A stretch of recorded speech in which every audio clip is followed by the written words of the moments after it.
start recording. I'm just going to put all of you guys on mute. There we go. Okay, so I've muted everyone now. So if you have anything that you wanted to ask or say, just pop it into the chat or give me a big wave, and I'll come over and have a look at that then. Okay, so once again, hello. My name's Eloise. So today we're going to go through the earthquake detector, and then later on we're going to do some roly-poly. But first of all, we'll just do a little bit of a review of what a microbit is and all the different bits of it. So first of all, actually I might just unplug my microbit. That might be a good idea rather than trying to do it while it's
Oh, hang on. I think you're back. Are you back? I thought you were. Hang on. I think we can hear. I can hear you, Carl. But Gotcha. Yeah, I can hear you guys. I just can't hear. I can hear everyone. Oh, hang on. I can't hear Eloise. Is it? I can hear you guys. We can hear each other now.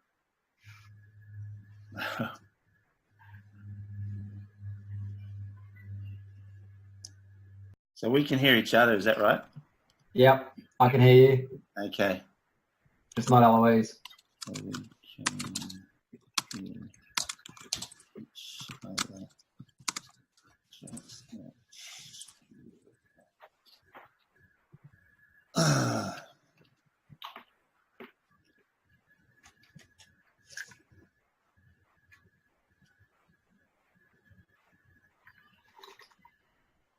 No. Hello. Yes. Yes. All right, so obviously my microphone that I've been using has decided to conk out on me. Sorry about that. All right. All right, good troubleshooting. Thank you, team. Good work. Okay, so back into it. So we have our little friendly little microbits with our 5x5 LED array. We can make all of those little lights light up one by one if we really wanted to. We'll do that a little bit later on. And then we have our two little buttons on the front. We have A over here and B over here. Both nice and easy. We have our little pins down here if we wanted to use those, but those are a bit beyond us for today. Then on the back, we have our USB port, which I'm sure you've all found and had a fiddle with. We have our reset button in the middle there. And then we also have this little connection over here, which is for if we wanted to connect it to an external power source, like a battery of some kind. Then we have all these little bumps and lumps on the back, which are all of our handy dandy little features. So we have our processor, our compass, our accelerometer. And the accelerometer is this little guy just down here, which is a bit hard to see on my screen, but it is there. And that's the main one that we're going to be working with again today. I'm just going to put you all back on. Oh, actually, no, I won't try and do that because that seemed to be what broke it last time. All right. So, yep, all our little fun little features. And so plugging it in, you might get a little thing that comes up saying setting up device, but it should only be up for a few seconds. And as long as that yellow light's turned on, you know that it's ready to go and you can start using it and start playing with it and fiddling around with it. All right, so just for Scott's sake, so this is the website that we're going to be using for editing our microbit. It should be very familiar to everyone else at this point. Very simple website. You just type in your Python code over here, and you can give it a name over here. And then when you're ready, what you do is you just download whatever you've typed in, you can click download here and it'll save it as a .hex or a .hex file, which you then just copy and paste or drag and drop over onto your microbit. But that's something that we'll go through a little bit slower once we actually have something to pop over. All right, so first of all, before we get started, especially for Carl and Scott, seeing as it's been a little while, did you have any questions first of all about what the microbit is or how it works or any of those things before we get started? No, not at this point. Program? Okay, great. No, I've been fiddling around with MakeCode and done a few things. Awesome. All right, so first of all, I'll show you what we're going to make today, which is first of all, it's the fun little earthquake detector, which, so first of all, I've got it all turned on, which you can tell from the yellow light in the back. So what happens right now, first of all, is if I shake my microbit like that, it'll say, warning, very slowly, warning, be safe. And now if I press my A button, which is this one closest to me here, press my A button, it'll scroll across saying, I'm safe. And then if I press my B button, it'll scroll across saying, help me, and exclamation mark, just like that. And again, yeah, if I shake it at all at any point, it's going to come across with that warning, be safe message for me again. Press restart, it'll come across saying earthquake detector for me one more time. Nice and simple. So once again, the main point of today is basically just learning how to use that accelerometer and the different ways that we can get the accelerometer and the buttons working together. But it's the whole point of it is not so much about learning new features, because we talked about these a little bit more in the last PD, but more so about understanding how you can make games that can sort of, and make, not so games, but features and programs that can sort of tie in a bit more with curriculum and content that aren't necessarily digital technologies and IT related, so it can tie into science and those sorts of things as well. So first of all, what we're going to do with our earthquake detector is, as always, we need to import our microbit library. So I'm going to make a comment here first of all saying import libraries. So we have access to all the features that we need for our microbit. So we're going to say from microbit import star. What that means is that basically just says, by writing that down, now my project knows that we're going to be working with a microbit. So when I use certain terminology like accelerometer, display, those things, it knows that I'm talking specifically about functions and features to do with our microbit, and it knows what to do with them, so that I haven't got to try and tell it what I mean when I say display, basically. Makes everything a lot easier. It's a little predetermined little library of code. The star just means get everything from that library for me.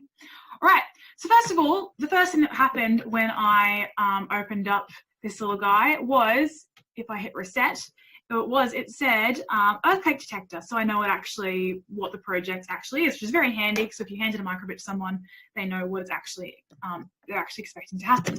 So we're going to say, again, I'm going to put in a comment reminding myself that what I'm going to do now is I'm going to welcome the project, or some version of that, based just equivalent of startup.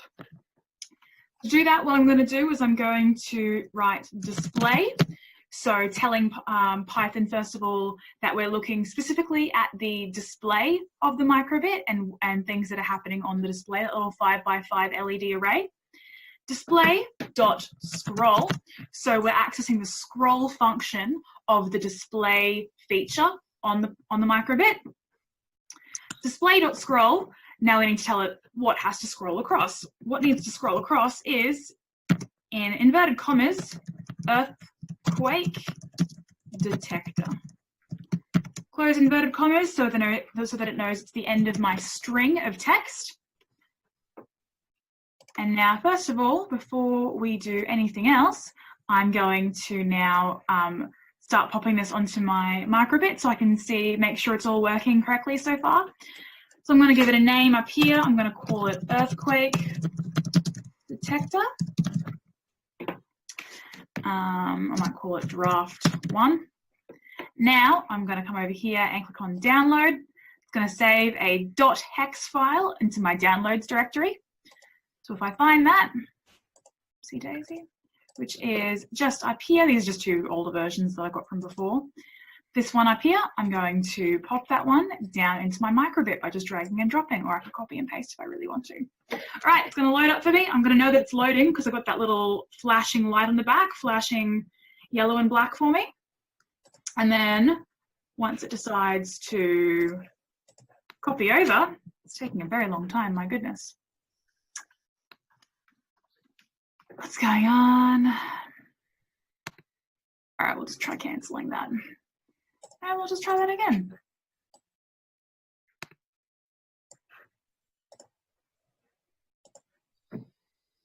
There we go. And once it's done, come on guys, what's going on? This should not be taking this long.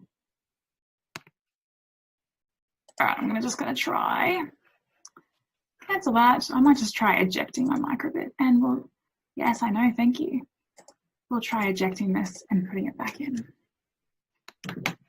All right, maybe I didn't have it in very far. All right. Take 3.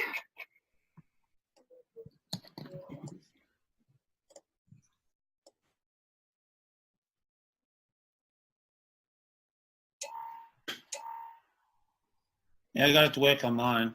Yeah, it is just not liking my computer today, which is really weird. Because I've not had this problem before. All right, we'll try one other thing. I'm just going to try manually deleting that once cancel has finished. All right. Yes, that's fine to delete. Okay, obviously it doesn't think it's in there anymore. All right. Copy that one. Paste that one.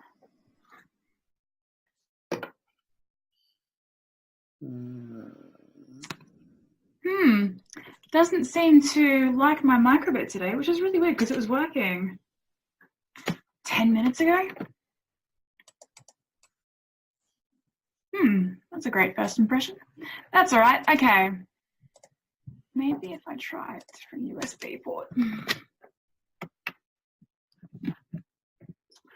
I'm having all kinds of fun technical problems today. Of course, the very last PD, and today's the day that everything decides it doesn't want to work for me. Let's try this one more time. If this doesn't work, we'll just move on. There we go. Come on. I have faith in you.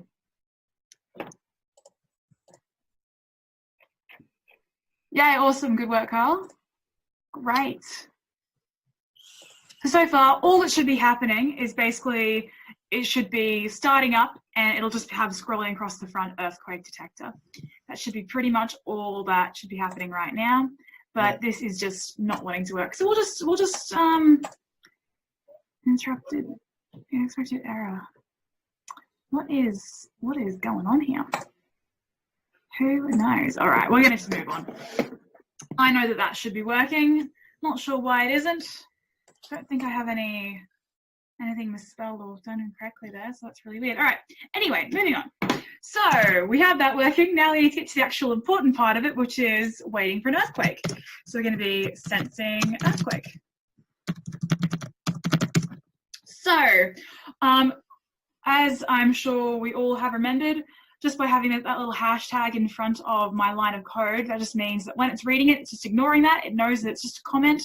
It can just ignore it and move on from it. It doesn't try and do anything with that line. So I could write whatever I wanted in that little line of code just there, and it wouldn't matter. All right, so while true, which is another way of saying basically as long as the program is running, as long as this guy is turned on and working, this next thing is going to happen. So it's kind of like a forever loop, basically. Forever, we're going to be sensing for if the I hate spelling this, accelerometer, there we go. The accelerometer So again, we're referring to now the accelerometer function of our microbit. If the accelerometer dot was underscore gesture, so we're sensing for a particular gesture from our accelerometer, and we're looking for the gesture shake. Again, there's a whole bunch of pre-programmed gestures that the accelerometer knows how to sense for. We'll be looking at a few more of those a little bit later on. But if you're interested in seeing a full list, it's one of those great things that you can really easily Google.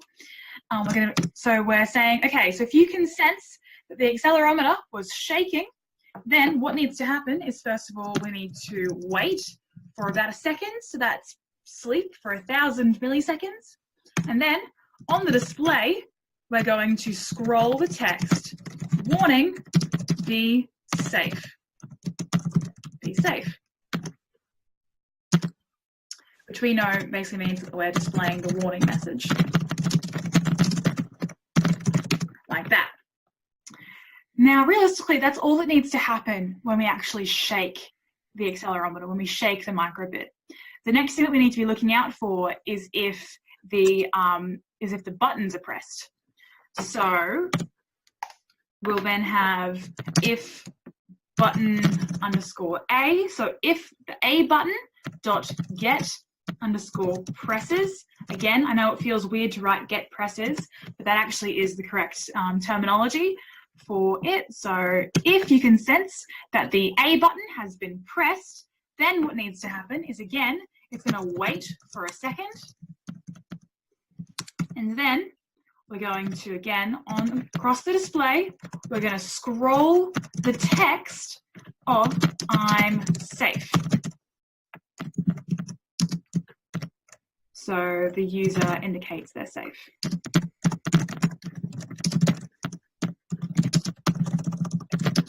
And this is the sort of thing where at this point you could sort of expand it and make it a bit fancier, especially if you had it connected to some other things as well, as in the microbit connected to some other things. So maybe at this point in time, if the user, because the next thing we're going to do is then do the B button, where they say, oh no, I'm in danger, help me. That's the point where students might be able to go ahead and add in some kind of an in-game consequence for indicating that they aren't safe. Or there might be some kind of another device which does something else, a motor that buzzes or something or other. Yeah, there's lots of different ways, because you have those buttons that are being pressed, that you can add in more dynamic functionality.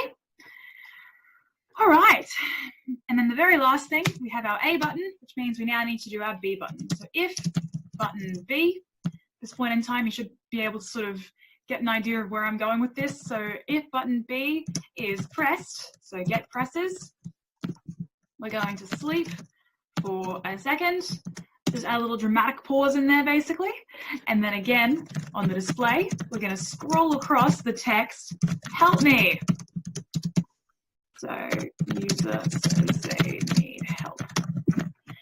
Again, the commenting is just there so that if someone else were to come along and have a look at this program, they'll know exactly what I was trying to do in every single line, in case it's terminology they might not be very familiar with, or it'll help them get some sort of context clues, that sort of thing. So it's just so that it is as easy to read for as many people as possible.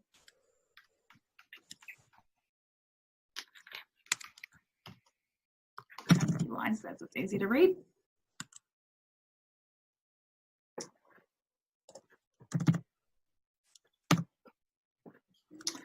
All right. How are we all going with this so far? Do you have any questions at all about anything that I've done, or any of the features that we've used? I'm just typing line 15 and we'll give it a shot. Did you hear that? Sorry. Yep. Sorry. Yes, I think when I muted you guys before, that might have been one of the things that kicked off my microphone not working for some reason. So I'm not daring to mute you all again. Okay, got it. Sleep 1,000, display dot scroll, help me. And Scott, how are you going? Are you understanding everything so far? Yep, so far so good. I didn't get the first display scroll to work though. That's all right. As in, were you having the same problem as me with just getting the file onto your Microbit, or were you coming up with an error? It would highlight where I'd written the text, and then it added like all these dots and dashes underneath display scroll, earthquake detector. Okay. Did you make sure to do this from Microbit import star line at the very, very beginning? Yeah, I got that. Yep. Okay. Well, what I might get you to do is, in a moment, I might get you to share your screen. I'll have a little look at it and see. I'm doing it on my laptop. I've got two screens. But I see. Well, if you like, I can spin it around. Yeah, so if you can just flip that around, I'll just whoopsie daisy. I'll just try and yeah, just one moment. I'm just gonna in a moment I'll stop. Is it okay if I stop sharing my screen for a moment? Yeah, I'm okay. We've got all the code. Great, awesome. All right, so if you can hold it right up to the webcam, Scott. I get it. Oh, it is a little bit hard to see. Yeah. It's a little bit hard to see, unfortunately. I was hoping that it would be okay, but that's all right. It's just not going to work. I can open it up on here as well. Yep. Yeah, if you're able to like send through a photo of your code, or even just copy it and paste it directly into the chat. Because as I'm sure you know, sometimes this sort of stuff, it can just be a little bit fiddly trying to get it all onto with the exact right characters in the right places. Yep.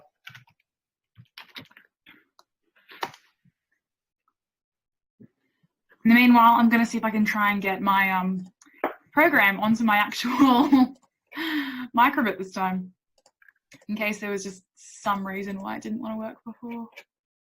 I'll get rid of D1 because that was the one that didn't want to work. All right, let's see.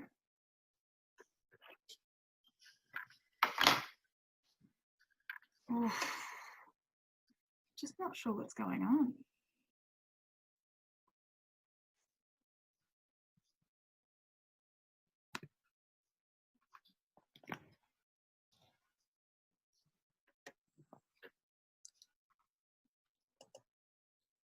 Okay.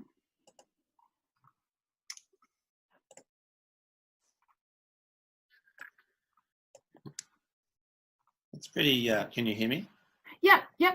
I've just downloaded it now, and it just rolled across the screen saying line 9 syntax error. So I didn't realize that's where it's going to tell you your errors are actually on the Microbit. Is that how it does it? Yeah. So if there's an error in your code, when it reaches that error in the code, it'll actually say, line error on whatever insert number here. Yeah, it's actually very handy. I can see where it is. Okay. It does work anyway, Eloise. It does work? Excellent. Yeah, I've downloaded it and it did everything it was supposed to do. So. Yeah, well, look, the code is exactly the same as the code that I typed out before when I was testing the programs. So I know there's nothing wrong with the code. There's obviously something is just obviously wrong with the Microbit or with the cord that I'm using, maybe. Or maybe it's my computer. I hope not. But that's a bit frustrating. Right. We've had a few of our Microbits go a bit haywire, and we've had to sort of go back and reset them. Yeah. Fiddle around, get them back to scratch, really. Yeah, there's all kinds of things that could be causing the problem. I'm just going to try popping it. You just want to talk me through. So once I've done the code out and I want to download it onto the Microbit, I just click and I've saved it. Yep. Click the download.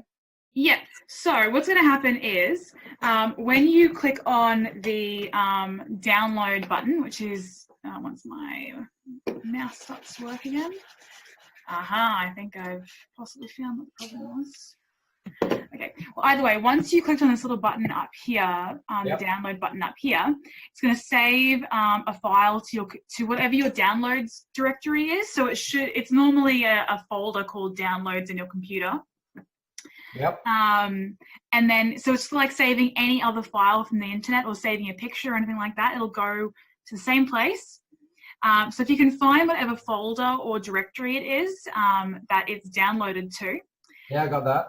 Yep. So in my case, it's just my downloads folder here. So then all you have to do, you can either drag and drop it directly onto your Microbit, or you can copy it and paste it over. Either one works fine. That was what I wasn't doing.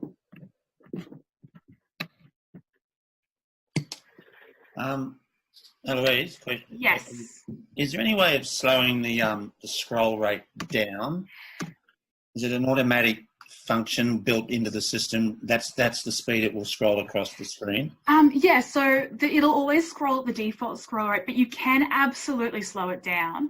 Just not sure what the exact terminology is. We'll just try and Microbit display scroll speed. I'm pretty sure there is a way that you can slow it down. Yeah, I'm all good. Mine's working. Yep, it's all working. Excellent. I think I might have found what the problem is. I think there might be something wrong with my USB ports, because I just changed them over and now my mouse isn't working. So I suspect now if I tried doing this, it would work just fine.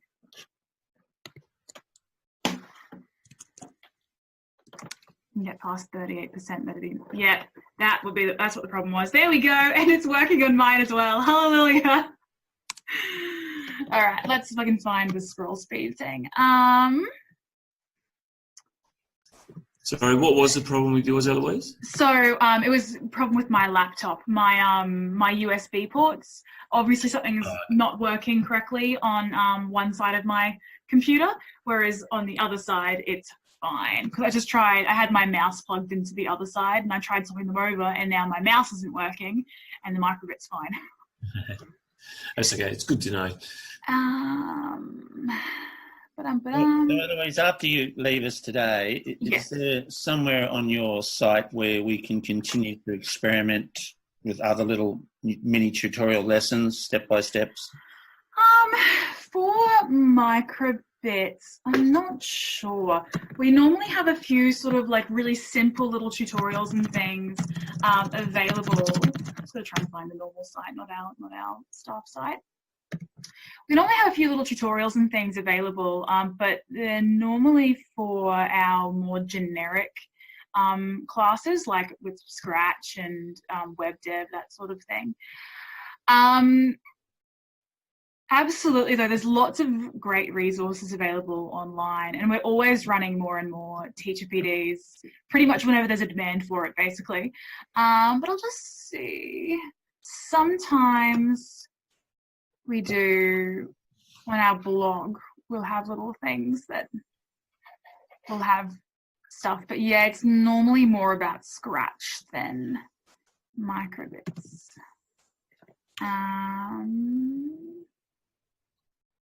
So did you end up finding something that tells you how to slow the scroll rate down? Yeah, I was having a look for it just then. I was pretty sure there was a speed thing. Wait. I don't want to hold everything up. We're just holding it up. Oh, look, the next thing that we have to do is not particularly complicated, so it won't take us too long. But I'll just, if we have time at the end, otherwise, if you find it, you can absolutely email me or. We'll try and let you know. I had a chat before come through as well, working here. Okay, awesome. Everyone's working correctly. All right, let's go on to the last one, which is Roly-Poly. Because that was the entire earthquake detector.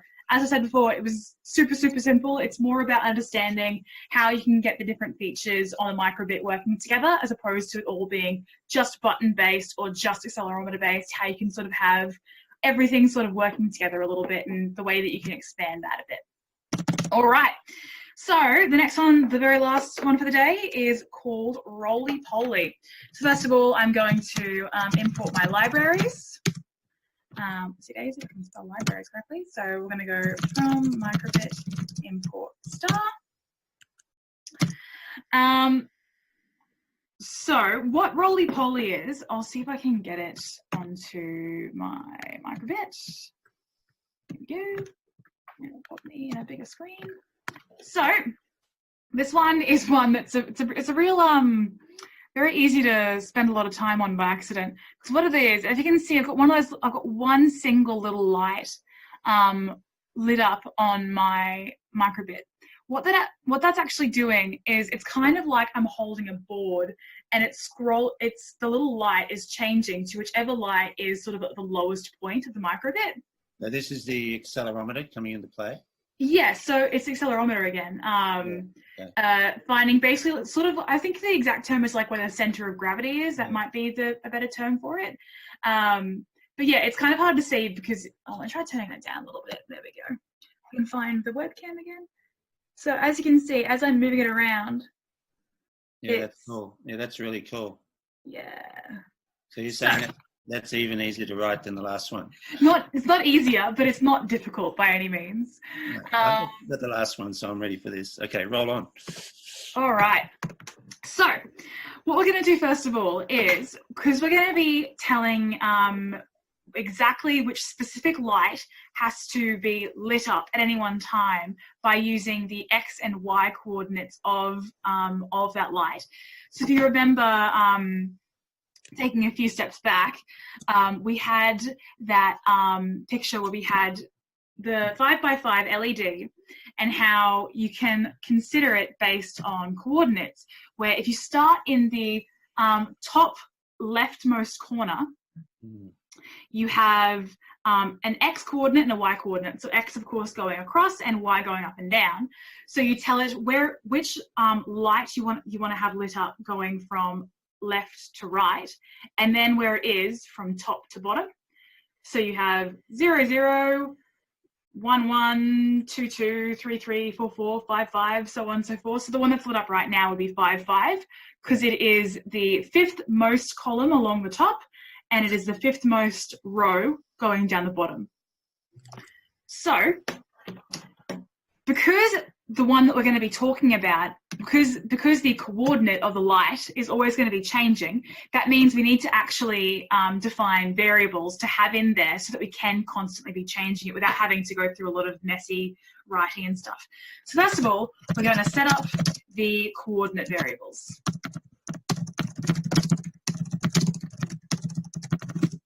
So that one is very simply just going to be called X equals 2 and Y equals 2.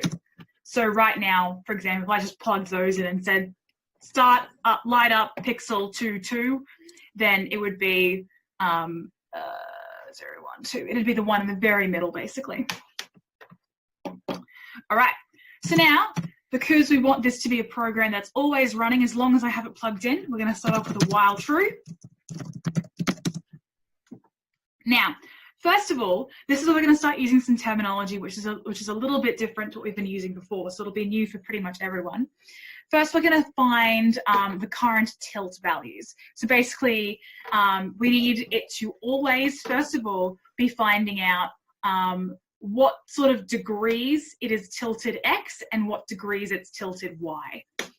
So we're going to find current tilt. Daisy tilt values. So again, we're going to use that by defining two more variables. One's going to be called X reading. And the X reading is going to be the accelerometer. I always get, there we go. Dot get underscore X, like that. So basically, whatever the current tilt value is for the X axis, that's going to be stored inside our X reading variable. And we're doing the exact same thing for Y. So again, Y reading equals accelerometer dot get underscore Y. I'll just pause there for a moment, make sure everyone.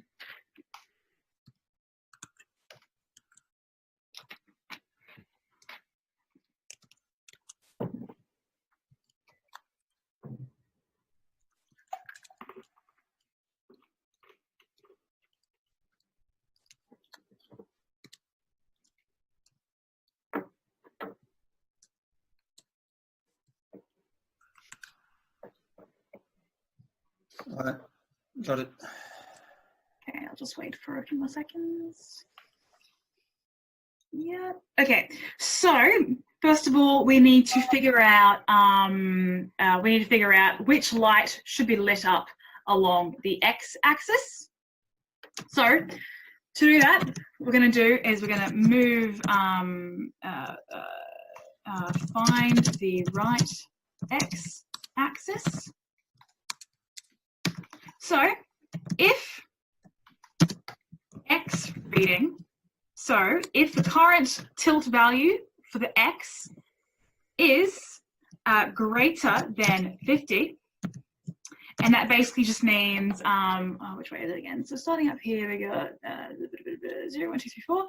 So basically, if it is tilted further this way, so that way is greater than 50, oopsie daisy, that way is greater than 50, and that way is less than 50, so 50 would be in the exact middle.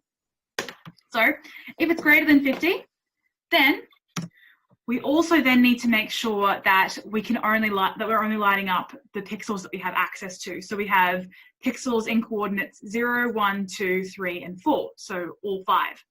So we need to make sure that it can't go any higher than the coordinate in than the pixel in the 4th place. So the 5th place for that coordinate 4. So if the x reading is greater than 50, so it's tilting that one side, then we also need to check if x is less than 4. So if it isn't at the highest possible point that it could possibly be lit up in, then we're going to display dot set pixels, and in here we're going to just put in x, y, and 0. Basically just saying that, so that line of code there is obviously the one which is going to tell us which pixel is actually being lit up at the current point in time. So whatever x currently is, that needs to be the one that's lit up. Whatever y currently is needs to be lit up. And the thing is, right now we're just choosing specifically which pixel. We don't actually want to light it up yet. So that's why that 0 is there, because that 0 there is, just, if you remember from the earlier sessions, that's the one that sets the brightness of the pixel, remembering that 0 is off and 9 is full brightness or on. We're only really using 0 and 9 right now. So I've given it an x coordinate, a y coordinate, and I've told it right now just be off, basically. All right, now x plus equals 1. So it's kind of hard to wrap your head around. Basically, that's just where I'm saying you need to move along. You aren't the right pixel for me. Move along by 1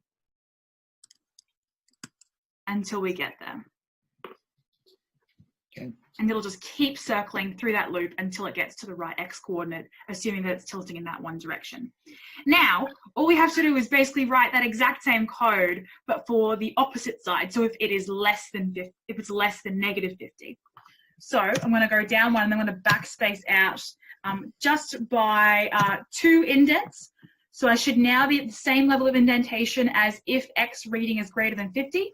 And then now I'm going to have elif, so else if x reading is less than negative 50.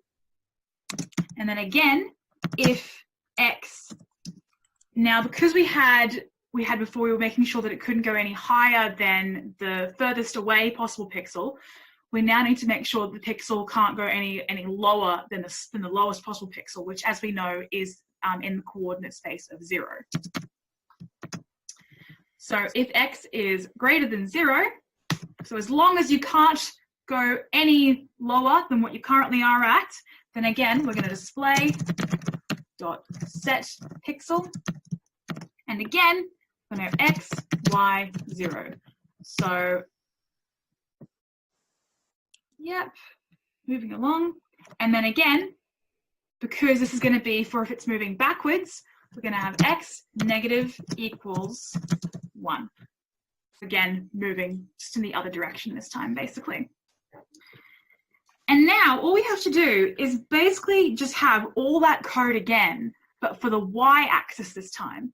So I'm not even going to bother typing it all out again. I'm going to just copy and paste it. And it'll just be a few specific things that we have to change. But I'll just wait for one moment, let everyone sort of catch up a little bit. So you're going to copy and paste from line 13 down to 21. Yeah, so I'm going to copy all this code just here that I have selected. I'm still going to change little bits of it because we need to make it obviously about the y-axis. Because obviously it is a 5 by 5, a lot of those numbers haven't really got to change because the values will be exactly the same either way. So what's the purpose of setting the X and Y variables at the start? So first of all, they help determine basically as soon as it's turned on so that you have something actually working, it'll always go straight to the middle of the 5 by 5. At the same time, it's partially also just for the purposes of just setting up the variables for the sake of it. You always have to, when you set up a variable, you always have to give it a value anyway. So sometimes it's good to just give them something nice and in the middle. But there's a few other little reasons for it as well, like just making sure that everything moves correctly. It gives you an even, like, you know, halfway one way, halfway the other way. Yeah, a lot of that is kind of, it mostly comes down to just for the sake of setting it up at all, basically. All right, so now I'm going to come down a little bit more, and again, on the same level of indentation as our if and else if, I'm going to just paste in all that same code again. And this time, I'm going to change that to find the right y-axis. I'm going to change it to if y reading. And then down here, we're changing x to y, and again, x to y, and then again, x to y, x to y, and x to y. And if I'm correct, that should be all that you actually have to change. Yes. So basically all the X's are going to go change to Y's, yeah? Kind of. The X's that are inside the display.set pixel, they have to stay the same, but pretty much every other X has to change to a Y, yeah. All right, let's do it. Does it matter? It doesn't matter on the casing, up or lower? It does matter. Because we're referring to variables that we ourselves have defined, we have to give them the exact same case. Otherwise, it'll look for a variable which is small y reading, and when it can't find one, it'll go error, problem, that doesn't exist. All right, so I'm going to have a problem. They're all the same casing, yeah? You've got a capital Y at the bottom on line 31 there. Look. I do too. Thank you for pointing that out.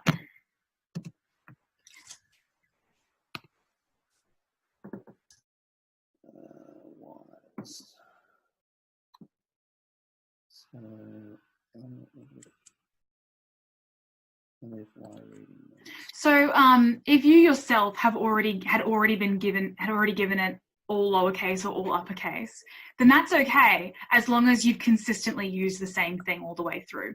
That's what matters. Yeah, no, well, I haven't been consistent. Yeah.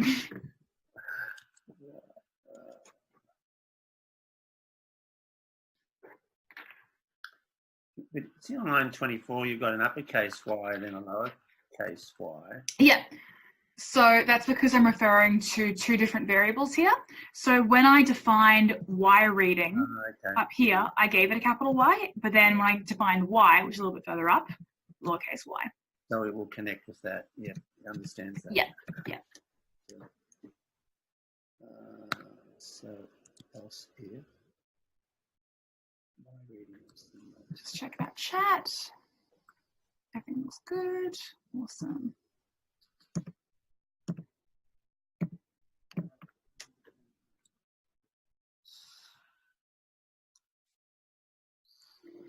All right, and then so we just got 2 lines left, and they're very easy. So I'm just going to quickly pop them in now.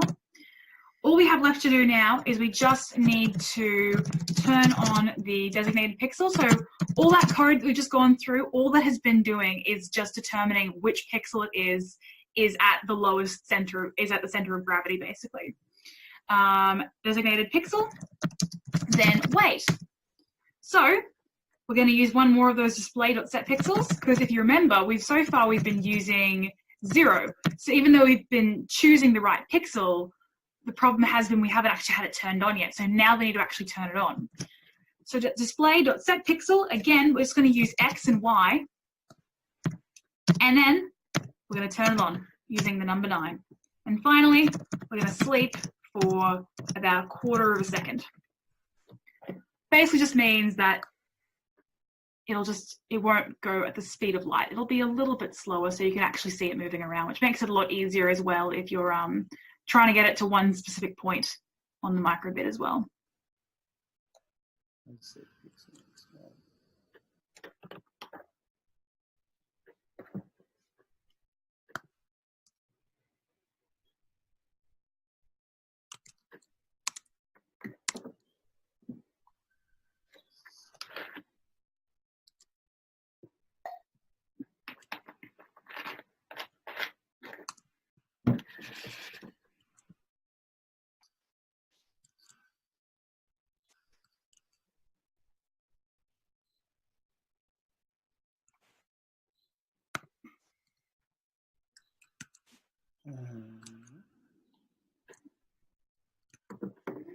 All right, and then once I've done that, I'll come up here and I'll give it a new name. So this one's called Roly-Poly,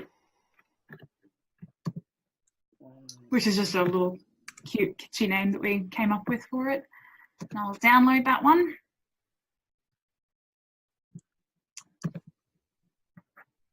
And again, we'll pop that one into my now functioning microbit. And then once it finishes loading for me, there we go. And we can see it moving around. Always staying at that center of gravity. Which, as you can imagine, it's a very easy way of losing track of time.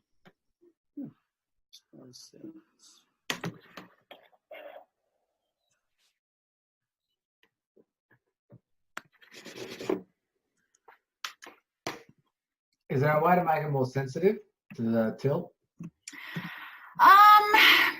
Possibly if you let me just get this back up. There we go.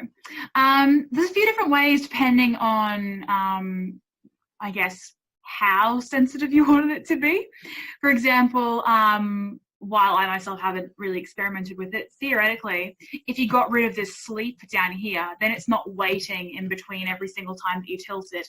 So every little tiny tilt that you make, it will probably do immediately. Yep. Otherwise, these ones that we have here, what the ones that we have X or Y plus or minus equals 1, what they're doing is they're bit by bit changing, either adding or taking away 1 from whatever the current stored value in X is, and ultimately that is what's designating what coordinate the pixel is that we're lighting up.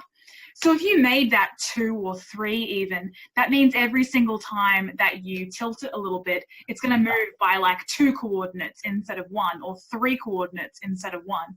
So it'll be like uber sensitive then. Every time that you make a move, rather than moving 1, it'll jump like 2 or 3 instead. Little things like that might not necessarily make it the most user-friendly, but definitely would make it a little bit faster. And especially if you made it a bit of a challenge to students, you know, who can get that pixel lit up the fastest, adds a little bit of extra element of a challenge to it, I suppose. Can I see the last few lines of your... Yep, of course. Okay. I'm just checking that it's...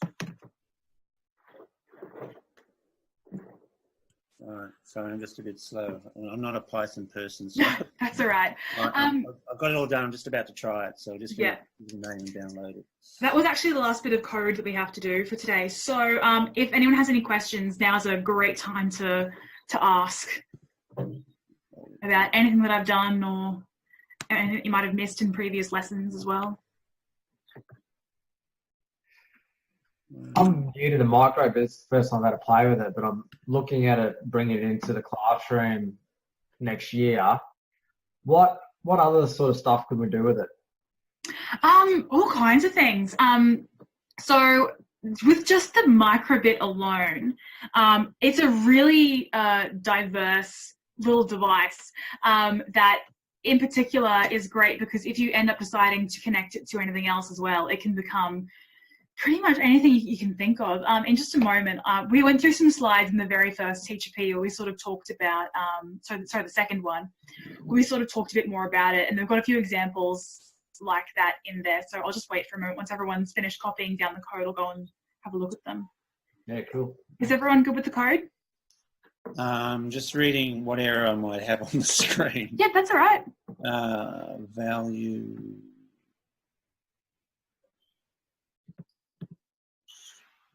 in. Probably easier if you just had a look. If I share my screen. How about I share my screen, Sure. I'll stop sharing my screen. Cool? There we go. Okay, where is it? Let's go back. Let's get rid of this. Let's get rid of that. Let's go over here. Where is it? Down here. Share. Here we go.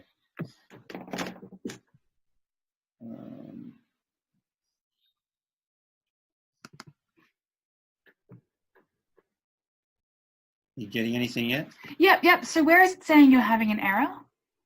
Well, it was hard to read off the screen. Here we go. Line 19. Line 19. Yeah, line 19, value. Yeah. Value, can't read the rest. Value, sure, yeah. Value error in whatever. Detect in. Can you see it? So if you can on your on the text editor, yeah, so line 19. Okay. Display. Yeah, because there's not spaces. Yeah, that might not be. Oh, so one thing that you did forget to put in here is underneath that else if.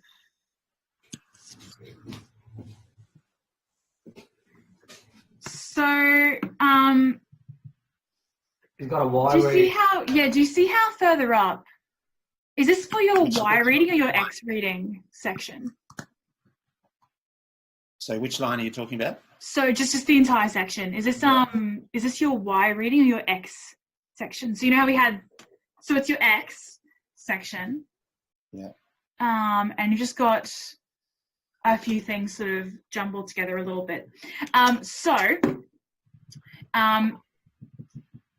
First of all, else if Y reading is greater than 0. Yeah, I can see that. That should still be X reading. Right. And also that one should still be less than -50. Sorry, less than -50. Yeah. Yeah. Yeah.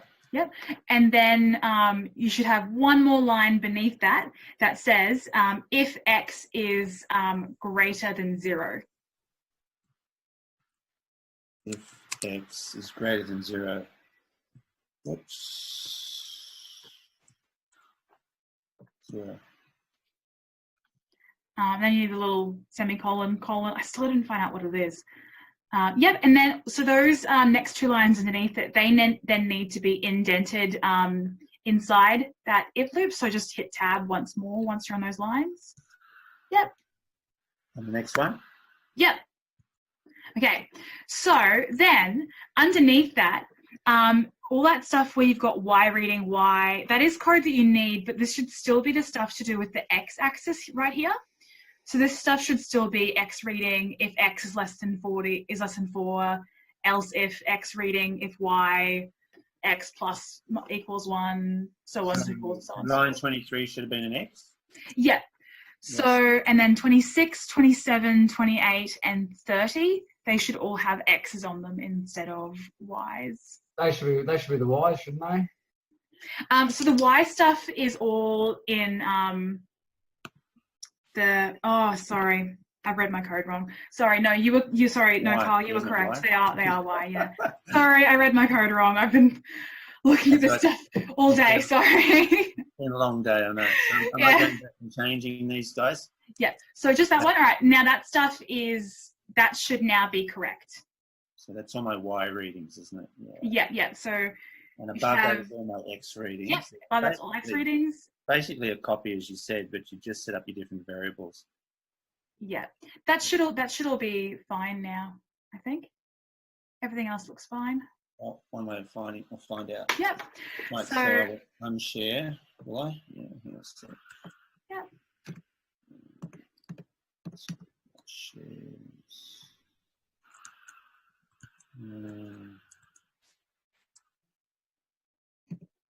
Stop sharing. Okay, so now I'll just jump back into mine and I'll see if I can, oh, actually, no, I won't just yet. I'll just grab up the PowerPoint first. We only have a few minutes left as well, so we'll have to finish this up pretty soon. Very quickly.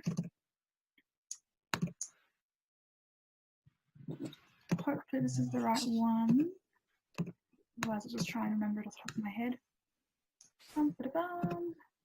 Found your answer to the speed thing too. Ah, there you go. Yeah, cool. Right, let's just get this to work. Just drop it in. Okay, this is all just the general Scratch stuff. This is all, yeah, not Scratch, sorry, Python stuff. All right, that's all I thought it would be. That's all right. So in regards to the way that a microbit can be useful in other ways. Well, the great thing about a microbit is because it basically just functions as an extension of Python, is if you can think of a way to make a Python program need an LED screen or buttons or an accelerometer or a compass, if you can think of a program that would need it, then a microbit is a way that you can incorporate it into the program, basically. So I've got a weird bit of glare on my face. Some of the previous programs that we've done are things like we did a Magic 8-Ball, things that use the buttons to receive various types of input, and so the user could kind of put their own input into a game that has one or two options, that sort of thing. Because you have the pins as well, and that uses electricity. You can use it in that way to learn about, ins and outs and volts and those sorts of things. But realistically, because the features that a microbit has, they're very simple, but they're quite generic features as well. So they're really easily adapted into a lot of different types of things. It's just a matter of finding the right code for it, basically. Did you have any specific things in mind that you weren't sure about?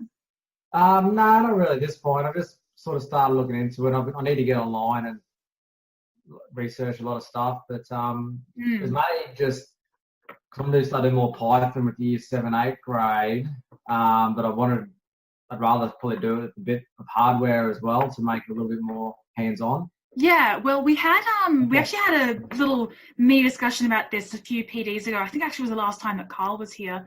How you can, because microbits, they are so globally recognized now as a really useful tool in classrooms in particular.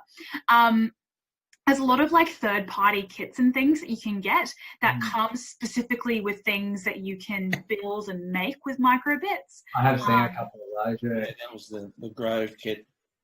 Yeah. Oh, yeah. Yeah. Is that good, Carl? Yeah, that was from here in Sydney from Little Bird Electronics, and that was about $88, and it comes with a whole stack of sensors. So basically, you wrap that up with your microbit. I mean, I teach primary. I'm just doing this to see if I can extend some of my kids. So I'm not like you guys, who I think you're all secondary. But yeah, inside that kit. Sorry, otherwise I'm still in the show. No, that's all right. There's all sorts of sensors in here. There's all sorts of bits and pieces, and there's about 8 different sensors in this kit. It's just fantastic. So for under $120, it just it's just obscenely affordable. Yeah. So again, because microbits are by no means like a specific local little thing. So there's heaps of resources available online and kits and things that you can buy. And like tutorials and things on YouTube and such that you can follow. And they've got some really, really amazing imaginative things that people have been able to do with them, whether they are as like the main feature in a project or like a little extra thing that happened to be sort of, they just happen to be included. And the great thing is because it uses Python as its main, as one of the main ways that you can program, and especially for secondary students, is if you can think of it with Python, there's probably a way that you can incorporate a microbit into it. So, yeah. So I hope that helps. We actually have to finish up. What's happened here? Now, Louise, do you end up putting this little tutorial webinar, does it end up going on YouTube? Does it end up... These are ones I don't think they do end up getting published anywhere. I have to record them just for like our company's sake. But because they are actually, I'm pretty sure they're like paid PDs, I think. So I don't think they end up being published anywhere. But what we do is at the end of this, I'm going to send our admin guys copies of all the code and stuff that we covered today. And then they should hopefully get them to you guys. And Scott, for you in particular, I could ask if we can get the code from the previous PDs sent to you if you'd like. Yeah, that'd be great. I can't promise anything, but I'm hopefully we'll be able to have that happen, but we'll see what happens. Sorry, what happened here with the code that's gone into the chat? Was there a problem with it, was there? No, that was just the speed. So if you have a look at that, it says, if you do scroll hello world, you do comma, space, and then put in a numerical value, and that'll change the speed. Yes. Yeah, I thought that was going to be something like that. Put in 10, it'll go that fast. It's just a blur of dots, pixels, and 1,000 is like really, really slow. So yeah. Awesome. We do actually have to finish it up there, unfortunately. Sorry about that. But I hope that the series has been helpful, especially for those of you guys who've been here for a couple of PDs. I know that today was a little bit odd because that last one was kind of a big sort of jump forward in terms of complexity. But we just had to find something else to do today, and this was sort of the most beneficial, I thought. So yeah, so if you have any feedback at all about how the PDs have been going, or any questions at all, then you can feel free to contact us at any time. Obviously, we have our Facebook page, and we have our email addresses and our YouTube channels. So we have heaps of resources still available for you guys. We are here to help, and we're always running more teacher PDs all the time. So I think we've got a few more coming up sometime in the future, I think. So there's always more opportunities for you guys to reach out to us and vice versa. Yeah, I was just going to say for Scott, because I missed a couple also, and they were pretty helpful with your company, Code for Kids, is it? I mean, they emailed me a PDF of stuff that I missed. So they will send you a PDF if you sort of put a hand up and say, I missed a few, can you give me something? They should help you out there. Yeah, I'm pretty sure the document they sent you, Carl, was one that it was the one that I prepared for at the end of the Yeah, session. it was just a sort of a basic introduction to Microbit. Is that the one? Oh yeah, so that's a different one, but no, it's one of the ones that we have access to. So yeah, so that's the great thing is if you have any particular questions about anything specific, or you missed the earlier ones and you just really want that bit of extra help, let us know, and our admin team's normally totally happy to send through some extra resources to sort of help clear up a few things, and they can also point you in the direction of where to go next, basically. But yeah, as I was saying before, we have heaps of resources available online, in particular on our Facebook and YouTube channels, especially if you're sort of only just getting into the concept of coding and digital technologies as a curriculum thing, all those sorts of fun things. But we do have to end it there. I'm very sorry to cut this so short. But it's been a pleasure, and hopefully I will see you all again in a future PD. Right. All right. Thanks, Eloise. Bye. Thank you.